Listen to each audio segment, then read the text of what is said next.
Portugal enfrenta hoje a Dinamarca. Jogo 4 a contar para o grupo B da fase preliminar aos Jogos Olímpicos de Tóquio 2020. Vitória 34 favorável aos nórdicos foi o resultado final deste encontro. Com isto, estamos nós então obrigados a ter que ir ao último jogo, frente ao Japão, vencer para garantir a passagem aos quartos de final desta prova. Neste vídeo vou trazer mais uma análise, mais um jogo, nesta jornada da nossa seleção pelos Jogos Olímpicos de Tóquio 2020. Mas antes, já sabes, se és novo no canal, inscreve-te, ativa o sininho para receber as notificações, deixa o like e comenta o que achaste, deves comentar. Tu que já sabes como funcionam as análises aqui no canal, vamos então fazer aqui um contexto, olhar para as duas equipas à entrada para este encontro. De um lado tínhamos a Dinamarca, bicampeão do mundo, campeão olímpico em título, que entrava para este jogo já com a passagem aos quartos de final garantida. E que prestação que a Dinamarca está a ter nestes Jogos Olímpicos. Já Portugal precisava de, em 2 jogos restantes, vencer um para garantir desde já a passagem à fase seguinte. Em termos de confronto entre estas duas equipas, Portugal nunca venceu a Dinamarca e, como já deu para perceber, hoje não foi exceção à regra. Mas vamos então olhar para aquilo que foi este jogo. A Dinamarca, que tendo em conta que já tinha a passagem aos quartos de final assegurada, podia entrar para este jogo frente a Portugal a fazer alguma gestão. Mas não. Os dinamarqueses entraram no jogo com a garra, com a vontade, com a entrega de imprimir aquela velocidade, aquela intensidade no ataque que já lhes é reconhecida, onde em 3-4 passos, 3-4 segundos conseguem construir uma jogada de golo. Por outro lado, Portugal deixou-se influenciar por este ritmo dinamarquês e no ataque não se viu qualquer organização. Muito pelo contrário. Era notória a precipitação dos jogadores portugueses de quererem também, em 3-4 segundos, 3-4 passos, chegar ao golo. Mas como diz o velho ditado, depressa e bem, há pouco quem. Bem, mas há sempre quem seja a exceção à regra.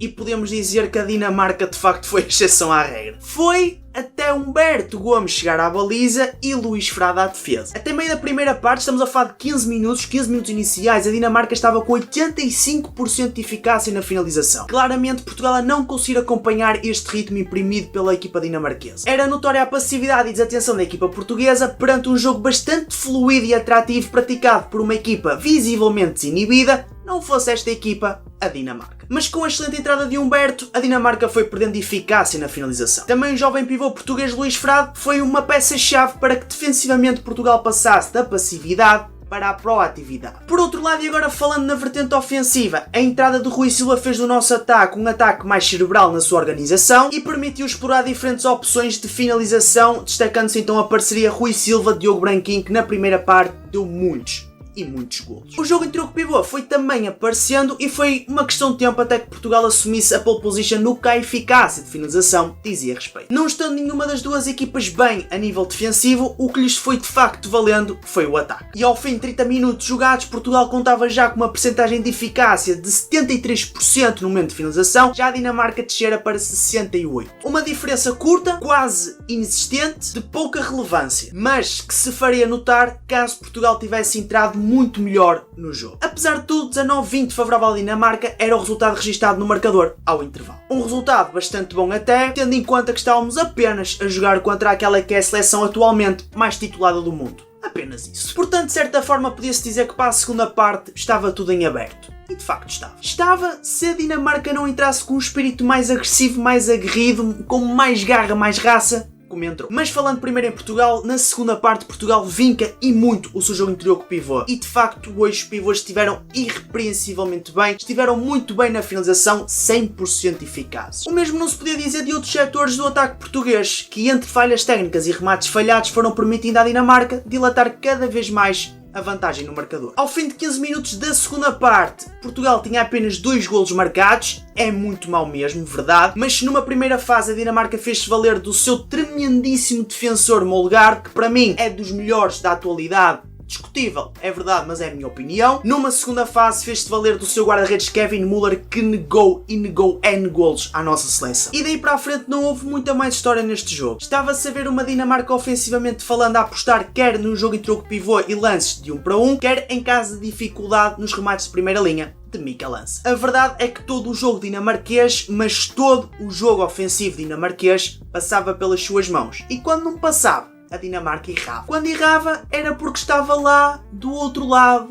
na baliza portuguesa, um enorme Humberto Gomes, que hoje teve sim uma exibição excelente. Estando a Dinamarca bem no ataque e defensivamente melhor que na primeira parte, e estando Portugal a falhar muitos golos e a oscilar na defesa entre momentos de coesão e de passividade, rapidamente se percebeu que a Dinamarca mais golo ou menos golo ia acabar por vencer o encontro, e assim foi. 28-34, resultado registado no final do encontro no marcador, vitória dinamarquesa, e Portugal com isto vai ter que ir ao último jogo à negra, mas à verdadeira negra, contra a seleção do Japão, com a obrigação de ter que vencer para facilitar as contas do grupo, para facilitar a passagem aos quartos de final e para continuar a escrever história nestes Jogos Olímpicos. Posto isto, vamos então avançar para a pontuação que eu atribuí a cada um dos jogadores que foram chamados a intervir neste encontro, e vamos começar então pelos guarda-redes. Humberto Gomes, na baliza portuguesa, é o primeiro. Humberto Gomes terminou com a pontuação de 8.5. Humberto Gomes hoje esteve irrepreensivelmente bem. Gustavo Capdeville foi de facto o titular da baliza portuguesa, mas rapidamente não mostrou muito serviço.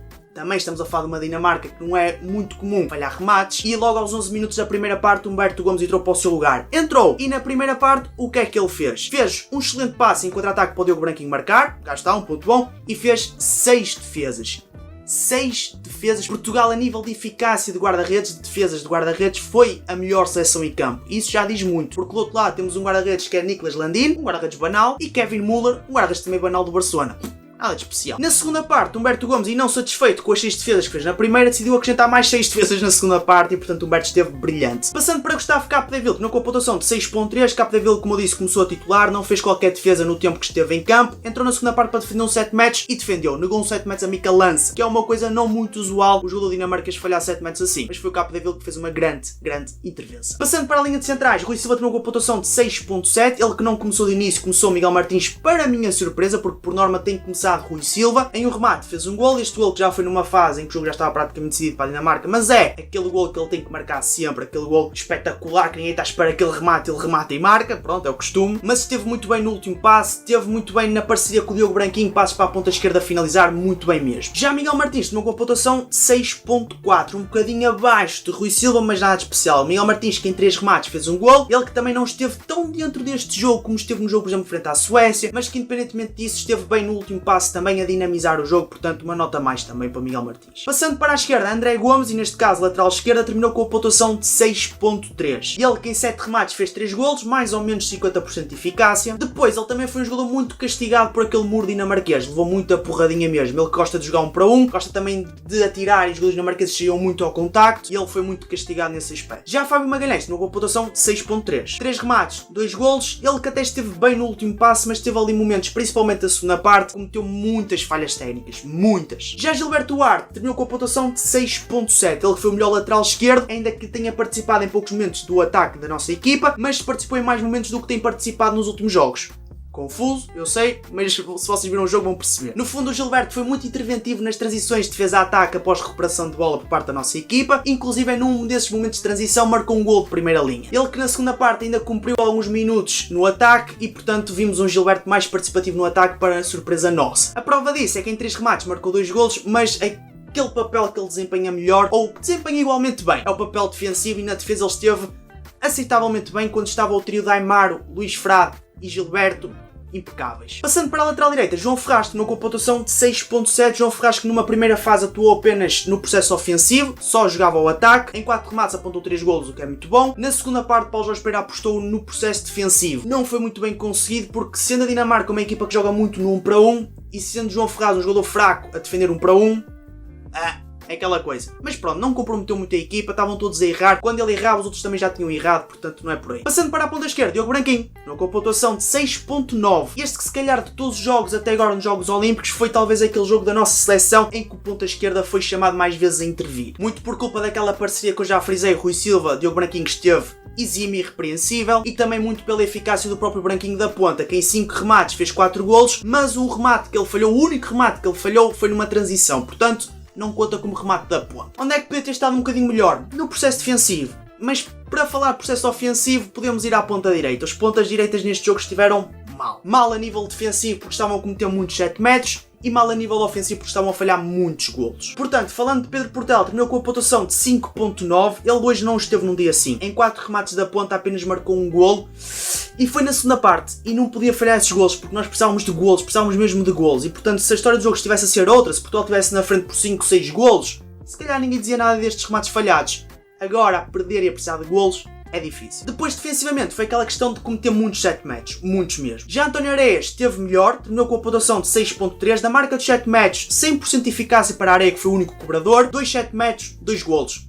Perfeito. Da ponta, teve um remate, e não me lembro, foi na segunda parte, que falhou. Pronto, lá está, não podíamos falhar remates. Defensivamente, ainda cometeu lá um ou outro set matches, ou seja, defensivamente nem Portela nem Areias estiveram bem. Passando para a linha de pivôs, e talvez o setor da nossa equipa que melhor esteve neste encontro. Mas quando digo melhor esteve, é de longe melhor esteve. Os 3 pivôs, Daimaro, Alexis e Luís Frade, 100% eficazes no ataque. Bem, na defesa, uns melhor que outros, mas já lá vamos. Mas no ataque tiveram 100% de eficácia. É muito, muito bom. Começando então por Daimar Celina, terminou com a pontuação de 6.9. No ataque, 3 remates, 3 golos. Até parece milagre. Daimar Celina a fazer golos. Milagre. E defensivamente não foi o melhor dos 3 pivôs a atuar, mas foi o segundo melhor. Esteve muito bem mesmo. Foi superado por quem? Já lá vamos. Primeiro, Alexis Borges. Alexis Borges terminou com a pontuação de 6.4. Ele que em 2 remates fez 2 golos, portanto lá está. 100% de eficácia, uma vez mais. Defensivamente, os 3 foi aquele que se calhar esteve um bocadinho menos bem, não é pior, é menos bem.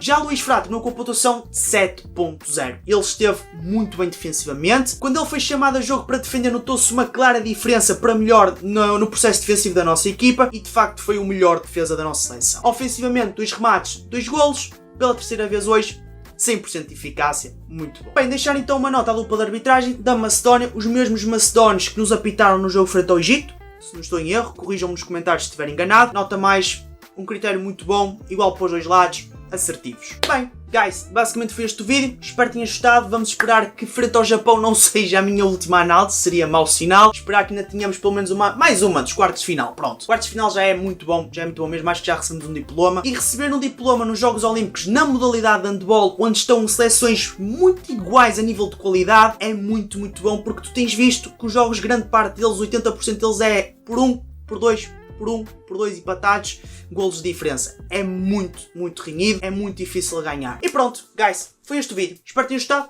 Deixa o like, comenta o que achaste, comentar, inscreve no canal se não és inscrito. E com vocês, foi Greg Dace. Até à próxima e fui. Pau, pau. Lindos. Now I'm stuck inside my mind, I can focus on my side. I was chilling like a week ago. Feel so heavy when I'm flying, I feel drowning when I'm dry. I was chilling like I'm going for a walk and the party ain't over. I just wanna talk but I'm the only one sober. She said time is money, I don't have